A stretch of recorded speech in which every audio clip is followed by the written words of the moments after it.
ओम नमो भगवते वासुदेवाय। गजेंद्र मोक्ष, इस पाठ को अगर डेली सुना जाए तो कैसे भी संकट हो वो उससे मुक्ति मिल जाती है। तो गजेंद्र मोक्ष का पाठ अवश्य पढ़ें या सुनें। श्री शुकदेव जी कहते हैं, परीक्षित, अपनी बुद्धि से ऐसा निश्चय करके गजेंद्र ने अपने मन को हृदय में एकाग्र किया और फिर पूर्व जन्म में सीखे हुए श्रेष्ठ स्तोत्र के जप द्वारा भगवान की स्तुति करने लगा। गजेंद्र ने कहा, जो जगत के मूल कारण हैं और सबके हृदय में पुरुष के रूप में विराजमान हैं एवं समस्त जगत के एकमात्र स्वामी हैं, जिनके कारण इस संसार में चेतना का विस्तार होता है, उन भगवान को नमस्कार करता हूँ। प्रेम से उनका ध्यान करता हूँ। यह संसार उन्हीं में स्थित है, उन्हीं की सत्ता से प्रतीत हो रहा है। वे ही इसमें व्याप्त हो रहे हैं, स्वयं वे ही इसके रूप में प्रकट हो रहे हैं। ऐसे यह सब होने पर भी संसार और इसके कारण प्रकृति से सर्वथा परे हैं। उन स्वयं प्रकाश, स्वयं सिद्ध सत्तात्मक भगवान की मैं शरण ग्रहण करता हूँ। यह विश्व प्रपंच उन्हीं की माया से उनमें अध्यस्त हैं। यह कभी प्रतीत होता है तो कभी नहीं, परंतु उनकी दृष्टि ज्यों की त्यों एक सी रहती है। वे इसके साक्षी हैं, दोनों को देखते हैं, कोई दूसरा उनका कारण नहीं है। वे ही समस्त कार्य और कारणों से अतीत प्रभु मेरी रक्षा करें। प्रलय के समय लोकपाल इन सब के कारण संपूर्ण रूप से नष्ट हो जाते हैं। उस समय केवल अत्यंत घना एवं गहरा अंधकार ही अंधकार रहता है, परंतु अनंत परमात्मा उससे सर्वथा परे विराजमान रहते हैं। वे ही प्रभु मेरी रक्षा करें। उनकी लीलाओं से रहस्य जानना बहुत कठिन है। वे नट की भांति अनेकों वेश धारण करते हैं।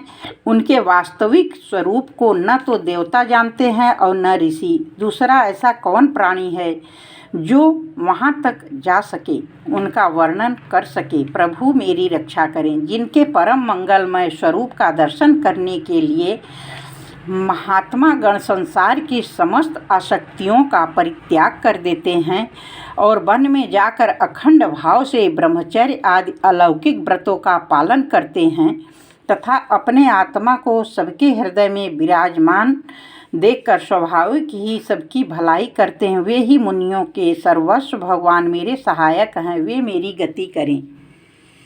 न उनके जन्म कर्म हैं और न नाम रूप, फिर उनके संबंध में गुण और दोष की तो कल्पना ही कैसे की जा सकती है। फिर भी विश्व की सृष्टि और संहार करने के लिए समय समय पर वे अपनी माया से स्वीकार करते हैं। उन्हीं अनंत शक्तिमान सर्वेश्वर मैं पर ब्रह्म परमात्मा को मैं नमस्कार करता हूँ। वे अरूप होने पर भी बहुरूप हैं। उनके कर्म अत्यंत आश्चर्यमय हैं। उनके चरणों में नमस्कार करता हूँ। स्वयं प्रकाश सबके साक्षी परमात्मा को मैं नमस्कार करता हूँ। जो मन वाणी चित्त से अत्यंत दूर हैं, उन परमात्मा को मैं नमस्कार करता हूँ। विवेकी पुरुष कर्म संन्यास अथवा कर्म समर्पण के द्वारा अपना अंतःकरण शुद्ध करके जिन्हें प्राप्त करते हैं तथा स्वयं जो नित्य मुक्त परमानंद एवं ज्ञान स्वरूप हैं, दूसरों को केवल मुक्ति देने के सामर्थ्य भी केवल उन्हीं में है, उन प्रभु को मैं नमस्कार करता हूँ। जो सत्व रज तम इन तीनों गुणों का धर्म स्वीकार करके क्रमशः शांत घोर और मूढ़ अवस्था भी धारण करते हैं, उन भेद रहित समभाव से स्थित एवं ज्ञान धन प्रभु को मैं बार बार नमस्कार करता हूँ। आप सबके स्वामी, समस्त क्षेत्रों के एकमात्र ज्ञाता एवं सर्वसाक्षी हैं, आपको मैं नमस्कार करता हूँ। आप स्वयं ही अपने कारण हैं, पुरुष और मूल प्रकृति के रूप भी आप ही हैं। आपको मेरा बार बार नमस्कार। आप समस्त इंद्रिय और उनके विषयों के दृष्टा हैं, समस्त प्रतीतियों के आधार हैं। अहंकार आज छाया रूप असत वस्तुओं के द्वारा आपका ही अस्तित्व प्रकट होता है। समस्त वस्तुओं की सत्ता के रूप में भी केवल आप ही भास रहे हैं। मैं आपको नमस्कार करता हूँ।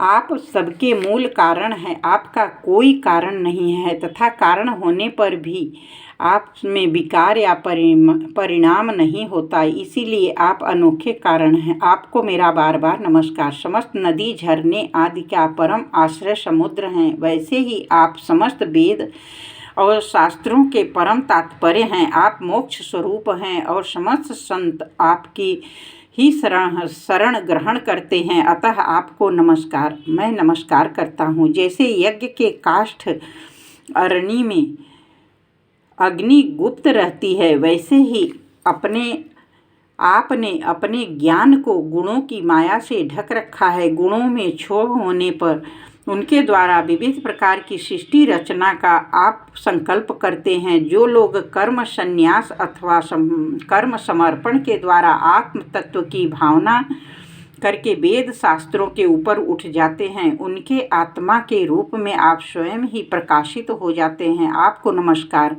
करता हूँ। जैसे कोई दयालु पुरुष फंदे में पड़े हुए पशु बंधन काट दे, वैसे ही आप मेरे जैसे शरणागतों की फांसी काट देते हैं। आप नित्य युक्त हैं, नित्य मुक्त हैं, परम करुणामय हैं। भक्तों का कल्याण करने में आप कभी आलस्य नहीं करते। आपके चरणों में मेरा नमस्कार है। समस्त प्राणियों के हृदय में अपने अंश के द्वारा अंतरात्मा के रूप में आप उपलब्ध हैं। आप सर्वेश्वर, पूर्ण एवं अनंत हैं। आपको नमस्कार करता हूँ। जो लोग शरीर, पुत्र, गुरुजन, गृह, संपत्ति और स्वजनों में आसक्त हैं, उन्हें आपकी प्राप्ति अत्यंत कठिन है, क्योंकि आप स्वयं गुणों की आसक्ति से रहित हैं। जीव मुक्त पुरुष अपने हृदय में आपका निरंतर चिंतन करते रहते हैं। उन सर्वेश्वर, पूर्ण ज्ञान स्वरूप भगवान को मैं नमस्कार करता हूँ। धर्म, अर्थ, काम और मोक्ष की कामना से मनुष्य उन्हीं का भजन करके अपनी अभीष्ट वस्तु प्राप्त कर लेते हैं। इनका इतना ही नहीं, वे उनको सभी प्रकार का सुख देते हैं और अपने ही जैसा अविनाशी पार्षद शरीर भी देते हैं। वे ही परम दयालु प्रभु मेरा उद्धार करें। जिनके अनन्य प्रेमी भक्तजन उन्हीं के शरण में रहते हुए उनसे किसी भी वस्तु की, यहाँ तक कि मोक्ष की भी अभिलाषा नहीं करते, केवल उनकी परम दिव्य मंगलमयी लीलाओं का गान करते हैं, आनंद समुद्र में निमग्न रहते हैं। जो अविनाशी, सर्वशक्तिमान, अव्यक्त, इंद्रियातीत, अत्यंत सूक्ष्म हैं, जो अत्यंत निकट रहने पर भी बहुत दूर जान पड़ते हैं, जो आध्यात्मिक योग अर्थात ज्ञान योग, भक्ति योग के द्वारा प्राप्त होते हैं, उन्हीं आदि पुरुष, अनंत एवं परिपूर्ण पर ब्रह्म परमात्मा की मैं स्तुति करता हूँ। जिनकी अत्यंत छोटी कला से अनेकों नाम रूप के भेदभाव से युक्त ब्रह्मा आदि देवता, वेद और चराचर लोकों की सृष्टि हुई है। जैसे धधकती हुई आग के लपटे प्रकाशमान सूर्य से उनकी किरणें बार बार निकलती और लीन होती रहती है, वैसे ही जिन स्वयं प्रकाश परमात्मा से बुद्धि, मन, इंद्रिय और शरीर, जो गुणों के प्रवाह रूप है, बार बार प्रकट होते हैं और लीन हो जाते हैं, उन भगवान देवता का और असुर, वे मनुष्य और पशु पक्षी भी नहीं हैं, न स्त्री हैं, न पुरुष हैं, न पुंसक है। वे कोई साधारण या असाधारण प्राणी भी नहीं हैं। न वे गुण हैं, न कर्म हैं, न कार्य हैं, न कारण हैं। जब सबका निषेध हो जाने पर भी जो कुछ बचा रहता है वही उनका स्वरूप है तथा वे ही सब कुछ हैं। वे ही परमात्मा मेरे उद्धार के लिए प्रकट हूँ। मैं जीना नहीं चाहता। यह हाथी की योनि बाहर भीतर सब ओर से अज्ञान रूप आवरण के द्वारा ढकी हुई है, इसको रख कर करना ही क्या है। मैं तो आत्म प्रकाश को ढकने वाले उस अज्ञान पुरुष आवरण से छूटना चाहता हूँ, जो काल क्रम से अपने आप नहीं छूट सकता, जो केवल भगवत कृपा अथवा तत्व ज्ञान के द्वारा ही नष्ट होता है। इसीलिए मैं उन पर ब्रह्म परमात्मा की शरण में हूँ, जो विश्व रहित होने पर भी विश्व के रचयिता और विश्व स्वरूप हैं, साथ ही जो विश्व की अंतरात्मा रूप में विश्वरूप सामग्री से क्रीड़ा भी करते रहते हैं। उन अजन्मा परम पद स्वरूप ब्रह्मा को मैं नमस्कार करता हूँ, ब्रह्म को नमस्कार करता हूँ। योगी लोग योग के द्वारा कर्म वासना और कर्म फल को भस्म करके अपने योग शुद्धि हृदय में जिन योगेश्वर भगवान का साक्षात्कार करते हैं, उन प्रभु को मैं नमस्कार करता हूँ। प्रभु, आपकी 3 शक्तियों सत्व रज और तम के रागाद वेग समस्त इंद्रियों और मन के विषयों के रूप में आप ही प्रतीत हो रहे हैं। आपकी शक्ति अनंत है, शरणागत वत्सल हैं, आपको मैं बार बार नमस्कार करता हूँ। आपकी माया अहम बुद्धि से आत्मा का स्वरूप ढक गया है, इसी से जीव अपने स्वरूप को नहीं जान पाता। आपकी महिमा अपार है।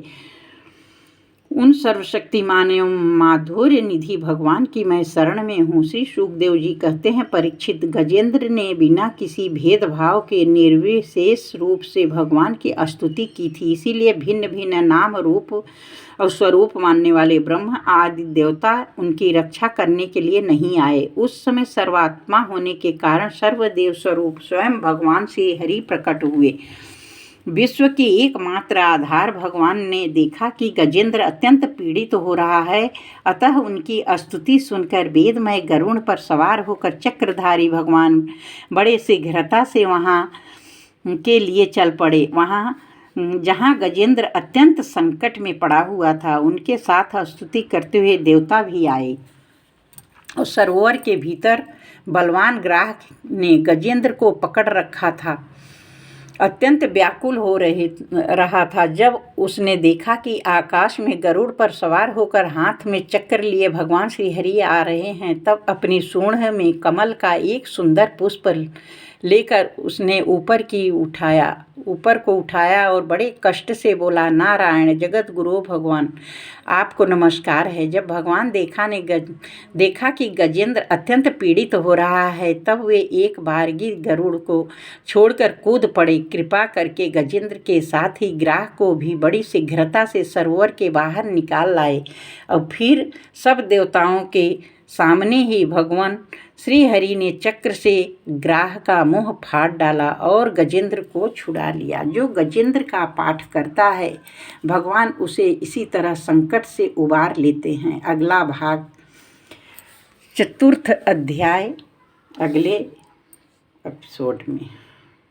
नमो भगवते वासुदेवाय। हरि नारायण नारायण नारायण नारायण नारायण नारायण।